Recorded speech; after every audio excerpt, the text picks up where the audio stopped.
지금 세계 금융시장에서 조용하지만 무거운 말이 돌고 있습니다. 주식을 팔아라. 현금을 확보하라.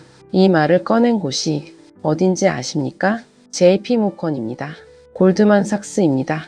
소시에테 제네랄입니다. 세계에서 가장 신중하다고 알려진 글로벌 투자은행들입니다. 이 기관들이 동시에 같은 방향을 가리키는 일은 흔하지 않습니다. 그것도 지금 이 순간 전 세계를 향해서입니다. 그런데 더 묘한 장면이 있습니다. 전쟁이 나면 보통 이렇게 됩니다. 주식은 내려갑니다. 채권은 올라갑니다. 금은 올라갑니다. 위기 때 안전한 자산으로 돈이 몰리기 때문입니다. 그런데 지금은 이 공식이 깨졌습니다. 주식이 내려가고 있습니다. 채권도 내려가고 있습니다. 금까지 내려가고 있습니다. 셋 다 동시에 매도 압력을 받고 있는 것입니다. 이 장면이 왜 이례적인지는 조금 뒤에 말씀드리겠습니다. 오늘 많은 분들이 이렇게 생각하실 수 있습니다. 중동 전쟁은 먼 나라 이야기 아닙니까? 그렇지 않습니다. 지금 이 사태는 기름값입니다. 금리입니다. 그리고 물가입니다. 이 세 가지는 우리 생활비와 정확히 연결됩니다. 그래서입니다. 오늘은 세계 금융시장이 왜 흔들리는지, 그리고 그것이 우리에게 어떤 의미인지 하나씩 짚어보겠습니다. 미국과 이란의 군사 충돌이 벌써 4주째입니다. 처음에는 많은 전문가들이 이렇게 예상했습니다. 충돌은 있겠지만 에너지 공급은 금방 정상화될 것이다. 그 근거가 된 곳이 호르무즈 해협입니다. 이 해협 하나를 통해 세계 원유 공급의 약 20%가 지나갑니다. 하루 기준으로는 약 2천만 배럴에 달합니다. 세계가 하루에 쓰는 원유가 약 1억 배럴이라는 점을 감안하면 이 수치가 얼마나 큰지 느껴지실 겁니다. 그래서 시장은 이 해협이 조기에 열릴 것이라고 기대했고 이유가 충격도 제한적일 것이라고 봤습니다. 그런데 상황이 달라졌습니다. 중동 에너지 시설들이 잇따라 공격을 받기 시작한 것입니다. 국제에너지기구가 공식 발표를 냈습니다. 하루 약 1,000만 배럴 생산 차질이 발생했습니다.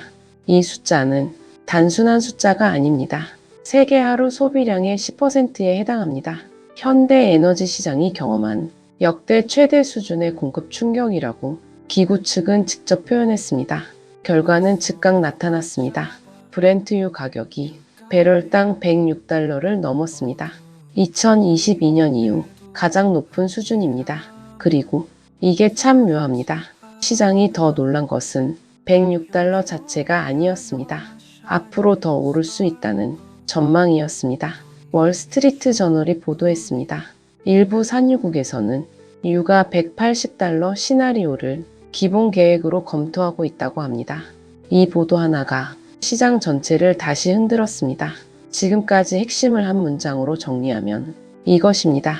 전쟁이 길어지면서 에너지 공급 차질이 현실이 됐고 유가는 계속 오르고 있습니다. 그런데 문제는 여기서 끝이 아닙니다. 유가가 오르면 주식은 왜 내려갈까요? 많은 분들이 막연하게는 알고 있지만 정확히 설명하기는 어렵습니다. 구조는 이렇습니다. 기름값이 오르면 가장 먼저 운송비가 올라갑니다. 운송비가 오르면 물류비가 올라갑니다. 물류비가 오르면 제품 가격이 올라갑니다. 제품 가격이 오르면 소비자는 지갑을 닫습니다. 지갑이 닫히면 기업 매출이 줄어듭니다. 기업 수익이 줄면 주식 가치는 하락합니다. 이 흐름이 지금 빠르게 현실화되고 있다는 것이 시장의 시각입니다. 그리고 여기에 또 하나의 변수가 더해집니다. 바로 금리입니다.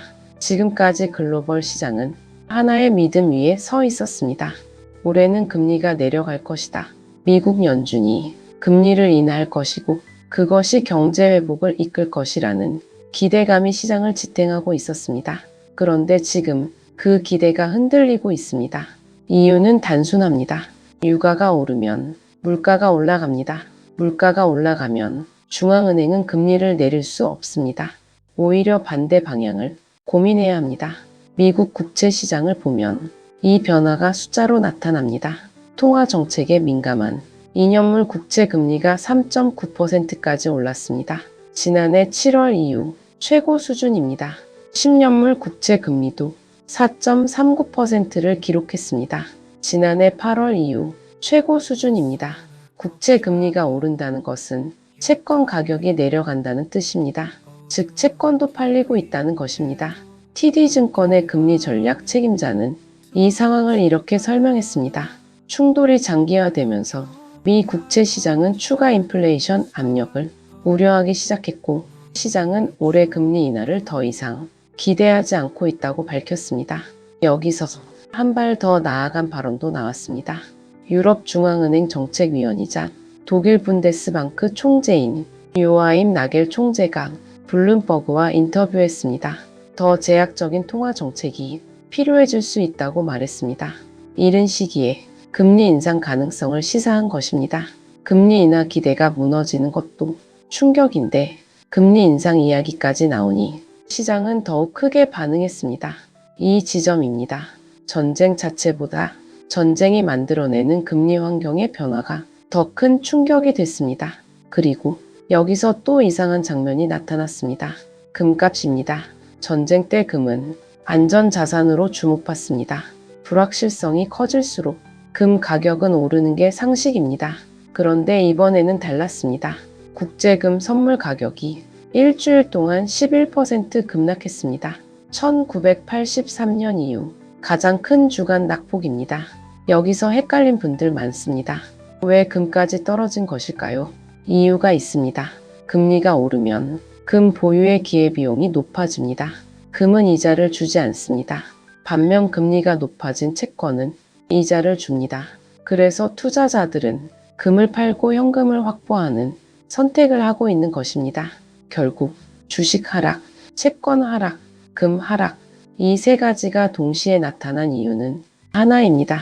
전쟁 자체가 아니라 전쟁이 불러온 금리와 인플레이션 우려 때문이었습니다. 지금까지의 핵심을 정리하면 이것입니다. 유가 상승이 금리를 누르고 금리가 금융시장 전체를 흔들고 있습니다. 그런데 아직 가장 중요한 이야기가 남아 있습니다. 지금 글로벌 투자은행들이 보내고 있는 신호를 다시 한번 보겠습니다. 소시에테 제네랄은 글로벌 주식 비중을 5% 줄이고 원자재 비중을 같은 폭으로 늘렸습니다. BCA 리서치는 고객들에게 현금 비중을 늘리고 주식 비중을 줄이라고 권고했습니다. 골드만삭스는 향후 3개월간 현금 비중 확대, 신용자산 비중 축소를 제시했습니다. 이 기관들이 왜 지금 이 시점에 이런 메시지를 내고 있을까요? 단순히 전쟁이 무서워서가 아닙니다. 문제는 이게 아닙니다. 모두가 놓친 진짜 포인트는 따로 있습니다. 에너지 충격의 구조입니다. 역사를 잠깐 보겠습니다. 1973년 1차 오일 쇼크가 터졌습니다. 중동 산유국들이 원유 수출을 제한하면서 유가가 단기간에 4배 올랐습니다. 그 결과 미국을 포함한 선진국들이 심각한 경기 침체를 겪었습니다. 물가는 폭등했고 금리는 올라갔고 소비는 멈췄습니다. 2008년에도 유가가 배럴당 140달러를 넘었습니다. 그해 하반기 글로벌 금융위기와 겹치면서 세계 경기는 급격히 식었습니다. 이 두 사례의 공통점이 있습니다. 에너지 가격 충격이 일시적으로 끝나지 않았다는 것입니다. 그리고 그 충격이 가계와 기업 모두에게 전달되는 데는 시간이 걸렸습니다. 처음에는 주유소 기름값이 올라가는 것으로 느낍니다. 그 다음에는 생필품 가격이 따라 올라갑니다. 그 다음에는 전기료와 난방비가 올라갑니다. 그리고 결국 생활비 전체가 올라가 있는 것을 실감합니다. 지금 상황이 바로 이 흐름과 닮아 있다는 것이 투자기관들의 판단입니다.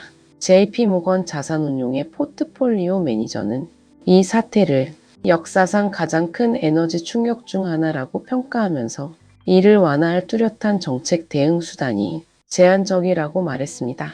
그래서입니다. 중앙은행들이 금리를 쉽게 내리지 못하는 상황에서 에너지 충격까지 겹치면 경기 침체 위험은 빠르게 커집니다. 골드만삭스의 자산 배분 리서치 책임자도 비슷한 경고를 냈습니다.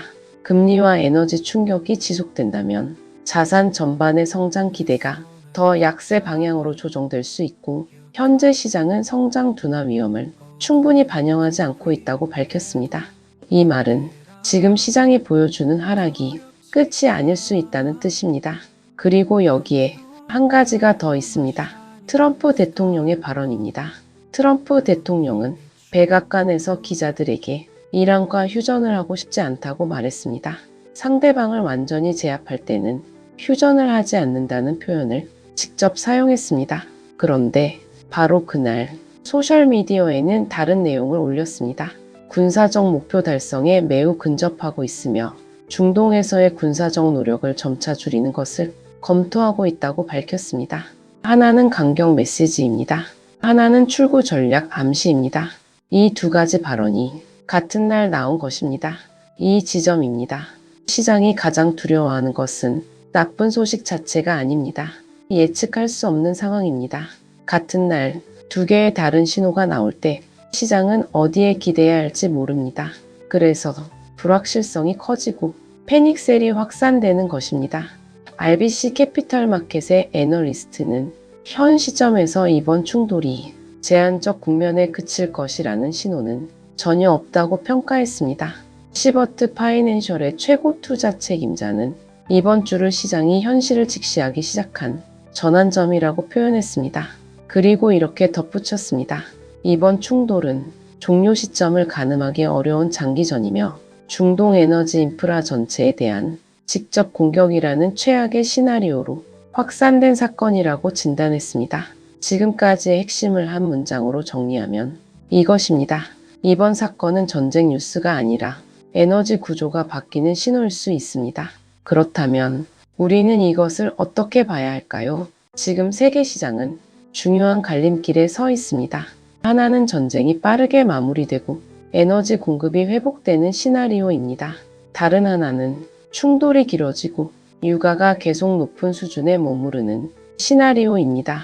지금 시장은 두 번째 가능성을 더 크게 보고 있습니다. 이유는 하나입니다. 미국이 중동에 2,000명 이상의 해병대를 추가로 파견하고 있기 때문입니다. 일부 보도에 따르면 이란의 핵심 원유 수출 거점인 하르그섬 점령 계획까지 검토되고 있다고 합니다. 병력이 증파되고 주요 시설 점령이 거론되는 상황에서 전쟁이 빠르게 끝날 것이라고 보기 어렵습니다. 그렇다면 우리 생활에는 어떤 영향이 올까요? 기름값이 오르면 가장 먼저 느끼는 곳은 주유소입니다. 그 다음은 물류비입니다. 택배비가 오릅니다. 배달비가 오릅니다. 운송비가 올라간 상품들의 가격이 천천히 올라갑니다. 여기서 끝이 아닙니다. 디젤 가격 상승은 공급망 전체에 영향을 줍니다.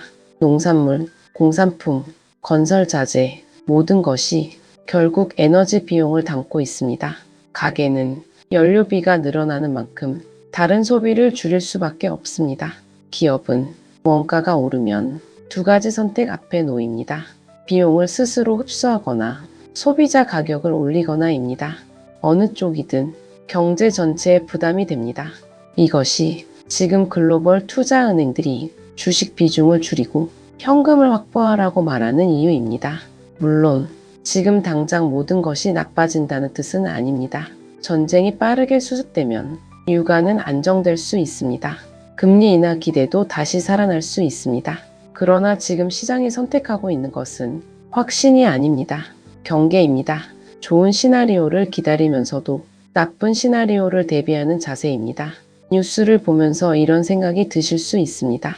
결국 전문가들도 모르는 것 아닙니까? 그렇습니다. 지금은 누구도 확신할 수 없는 시간입니다. 하지만 방향 자체는 읽을 수 있습니다.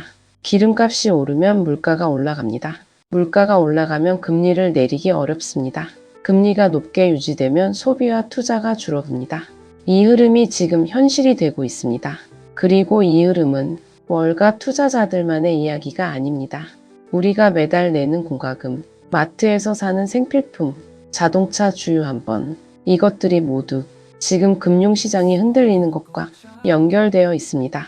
그래서입니다. 세계 금융시장이 이 전쟁을 이렇게 심각하게 바라보는 이유는 단순히 돈 때문이 아닙니다. 에너지가 바뀌면 물가가 바뀌고 물가가 바뀌면 우리 생활이 바뀌기 때문입니다.